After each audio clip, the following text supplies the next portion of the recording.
Assalamualaikum warahmatullahi wabarakatuh. Perkenalkan, nama saya Kasintia dengan NIM 11231164. Di sini saya akan membahas tentang analisis HPP dan PTKA penjualan UMKM ST.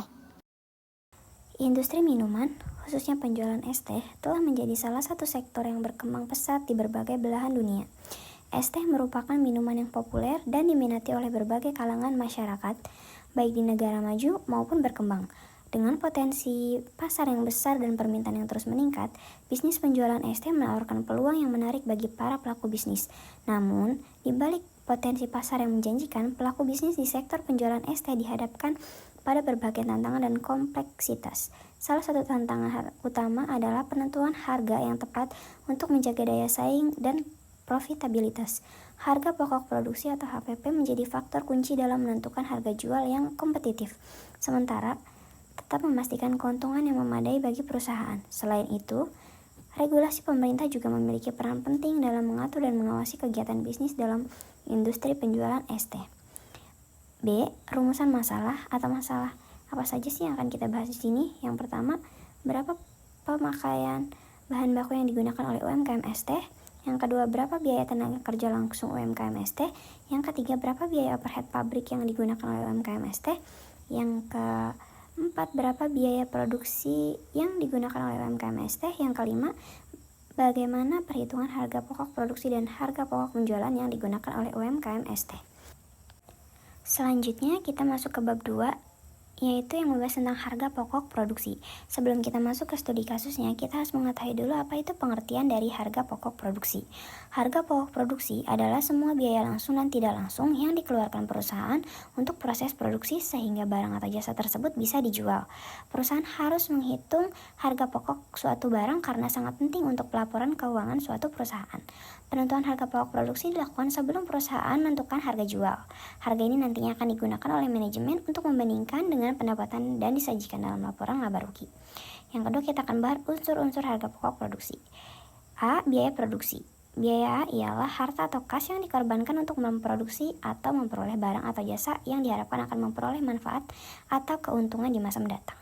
B. Yaitu biaya bahan baku. Bahan baku disebut bahan langsung, adalah semua bahan yang membentuk bagian integral barang jadi dan dapat dimasukkan langsung dalam kalkulasi biaya suatu produk. Selanjutnya, C. Biaya tenaga kerja langsung, yang merupakan biaya yang dikeluarkan untuk mengerjakan bahan baku sampai menjadi produk jadi. Yang D. Biaya overhead pabrik atau BOP, yaitu biaya produksi selain biaya bahan baku dan biaya tenaga kerja langsung. Yang keempat, yaitu metode penentuan harga pokok produksi. Di sini ada dua. Yang pertama, metode full costing, yang merupakan metode penentuan biaya produksi ke dalam biaya produksi yang terdiri dari biaya bahan baku, biaya tenaga kerja langsung, dan biaya overhead pabrik, baik yang berperilaku variabel maupun tetap. Sedangkan metode variable costing merupakan metode penentuan biaya produksi yang hanya memperhitungkan biaya produksi yang berperilaku variabel ke dalam biaya produksi yang terdiri dari biaya bahan baku, biaya tenaga kerja langsung, dan biaya overhead variabel. Selanjutnya kita akan masuk ke poin B, yaitu harga jual. Yang pertama yang akan kita bahas yaitu pengertian dari harga jual itu sendiri. Harga jual merupakan jumlah moneter yang dibebankan oleh suatu unit usaha kepada pembeli atau pelanggan atas barang atau jasa yang dijual atau diserahkan. Dari definisi di atas dapat ditarik kesimpulan bahwa harga jual merupakan jumlah moneter yang dibebankan oleh suatu unit usaha kepada konsumen atas produk maupun jasa yang dijual. Kita akan masuk ke analisis perhitungan harga pokok es teh. Yang pertama, kita akan menghitung biaya bahan bakunya. Biaya bahan bakunya yang pasti ada teh bubuk. Kita menggunakan 1,5 kg teh bubuk dengan harga 26.000. Lalu selanjutnya gula pasir 3,0 kg dengan harga 54.000. Selanjutnya air 30 liter 20.000. Es batu 3 kantong 15.000. Jadi totalan biaya bahan baku kita adalah 115.000. Selanjutnya masuk ke biaya peralatan. Yang pertama yang pasti adalah gerobak 1 unit dengan harga 1.500.000, masa pakainya 5 tahun, penyusutan per bulannya Rp25.000 dan penyusutan per harinya Rp833. Yang kedua yaitu dispenser menggunakan 1 unit dengan harga Rp115.000, masa pakainya 1 tahun, penyusutan per bulannya Rp9.583, penyusutan per harinya Rp319. Yang ketiga, teko listrik 1 unit Rp130.000 Rp50.000, masa pakainya 2 tahun, penyusutan per bulannya Rp5.416, penyusutan per harinya Rp180. Yang keempat, Sealer Cup 1 unit Rp675, masa pakainya 3 tahun, penyusutan per bulannya Rp18.750, penyusutan per harinya Rp625. Yang kelima, sendok 2 biji dengan harga Rp10.000 dengan masa pakai 1 tahun, penyusutan per bulan dari sendok yakni Rp833 dan penyusutan per harinya Rp27. Yang terakhir atau yang keenam yaitu lap 3 biji Rp15.000 dengan masa pakainya 6 bulan dan penyusutan per bulannya Rp2.500, sedangkan penyusutan per harinya yaitu Rp83. Jadi jumlah keseluruhannya yaitu Rp2.445.000. Jumlah penyusutan per bulan semuanya yaitu Rp62.082 dan jumlah penyusutan per harinya yaitu Rp2.067. Yang C yaitu biaya kemasan. Yang pertama itu kita menggunakan cup plastik 150 pieces, masa pakainya per hari 1 hari dan harganya Rp47.000. Yang kedua yaitu sedotan, sama juga 150 pieces, masa pakainya 1 hari, harganya Rp25.000. Yang ketiga itu penutup sealer cup 1 pak, masa pakainya 1 hari dengan harga Rp35.000. Jadi jumlah totalnya adalah Rp107.000 untuk biaya kemasan. Selanjutnya kita akan masuk ke BTKL ya, atau biaya tenaga kerja langsung. Di sini hanya ada satu saja ya, yakni gaji karyawan. Di sini gaji karyawannya ya per bulannya yaitu 1 juta dan bila dihitung per harinya yaitu Rp33.333. Selanjutnya yaitu BOP atau biaya overhead pabrik. Yang pertama yaitu biaya sewa tempat dulu. Sewa tempat kita yaitu per bulannya Rp500.000 dengan biaya per harinya Rp16.000. Yang kedua biaya listrik dengan per bulannya Rp100.000 atau bila dihitung per harinya Rp3.333. Yang ketiga yaitu biaya air atau PDAM per bulannya Rp150.000 dan per harinya Rp5.000. Jumlahnya jika ditotal per bulannya Rp750.000 dan per harinya Rp24.999. Selanjutnya kita akan masuk ke penentuan harga pokok produksi atau HPP. Dengan perhitungan biaya yang disebutkan di atas tadi, yang telah saya jelaskan tadi, maka dapat diketahui total pengeluaran dalam 1 hari adalah sebagai berikut. Yang pertama yaitu biaya bahan baku, harganya Rp115.000. Yang kedua yaitu total biaya penyusutan per harinya Rp2.067. Total biaya kemasannya Rp107.000. Biaya tenaga kerja langsungnya Rp33.333. Biaya overhead pabriknya Rp24.999. Jadi totalnya yaitu Rp282.399. Dari perhitungan di atas dapat disimpulkan bahwa perhitungan harga pokok produksi HPPST dengan produksi 150 gelas atau cup dalam 1 hari adalah sebagai berikut. HPP satuan sama dengan HPP total harian dibagi total jumlah produksi dalam gelas atau cup. HPP total hariannya yaitu Rp282.399 dengan target harian kita itu 150 gelas. Jadi jika ditotal maka hasilnya adalah Rp1.882.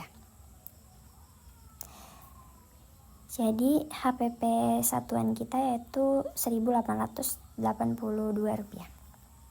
Selanjutnya analisis harga jual laba ST. Menentukan harga jual dengan menggunakan kelebihan harga dari harga pasar tiap produk untuk mendapatkan keuntungan. Apabila laba yang diinginkan sebesar Rp3 untuk setiap gelas atau cup, maka perhitungannya yaitu sebagai berikut. Harga jual sama dengan HPP satuan ditambah margin atau laba yang kita inginkan. HPP satuan tadi yang telah kita cari yaitu Rp1.882 ditambah margin atau laba yang kita inginkan. Kebetulan di sini perusahaan UMKM ini menginginkan laba yang didapatkan yaitu Rp3.000. Maka Rp1.882 ditambah dengan Rp3.000, maka hasilnya adalah Rp4.882. karena tidak memungkinkan jika dijual dengan harga Rp4.882, maka penjual membulatkannya menjadi Rp5.000. Maka keuntungan atau laba yang akan diperoleh apabila 150 gelas atau cup es teh terjual yaitu adalah sebagai berikut. Laba yang kita dapatkan yaitu 3.000 dikali target harian kita yaitu 150 gelas atau 150 cup yang jumlahnya yaitu Rp450.000. Jadi keuntungan yang akan kita dapatkan setiap harinya yaitu Rp450.000. Kemudian rincian perhitungan harga pokok produksi atau HPPST dalam waktu 1 bulan apabila penjualan dalam 1 harinya terjual habis 150 cup adalah sebagai berikut. Biaya bahan bakunya harganya Rp115.000, yaitu biaya bahan baku kita dalam 1 bulan yaitu Rp3.450.000. Yang kedua, biaya penyusutan perharinya 2.067 atau jika dijumlahkan dalam 1 bulan yaitu Rp62.010. Biaya kemasannya itu Rp107.000, per bulannya itu Rp3.210.000. Biaya tenaga kerja langsungnya Rp33.333 dan per bulannya Rp999.990. BOP-nya itu Rp24.999 atau per bulannya itu Rp749.970, yang jika dijumlahkan yaitu subtotal per bulannya itu Rp8.471.970. Kita masuk ke laba rugi perusahaan. Estimasi penjualannya itu 95% dan kerugian karena kondisi cuaca, dan karena yang kita tahu jika menjual apapun yang berhubungan dengan es maka faktor kerugiannya yaitu karena cuaca atau curah hujan yang tinggi. Yang pertama, pendapatan dari produk yang terjual sama dengan pendapatan dari produk terjual telah disediakan sebelumnya. Pendapatan kita dari produk terjual yaitu Rp500.000. Dari mana sih 22 juta ini? 22 juta ini itu ditotal dari keuntungan kita dalam perharinya, kemudian dikalikan dengan 30 hari atau 1 bulan kita berjualan. Yang kedua yaitu biaya dari produk yang tidak habis terjual sesuai target harian, yaitu sebesar 5% dari HPP bulan Juni. Jadi Rp22.500.000 dikurang 5% yaitu totalnya adalah Rp1.125.000. Selanjutnya kita akan menghitung laba bersih kita, yaitu laba bersih sama dengan pendapatan dari produk terjual dikurang biaya dari produk yang tidak habis terjual, yaitu laba kotor sama dengan Rp22.500.000 dikurang Rp1.125.000. Itu laba bersih sama dengan Rp21.375.000. Jadi total laba bersih kita berjualan selama 1 bulan itu adalah Rp21.375.000.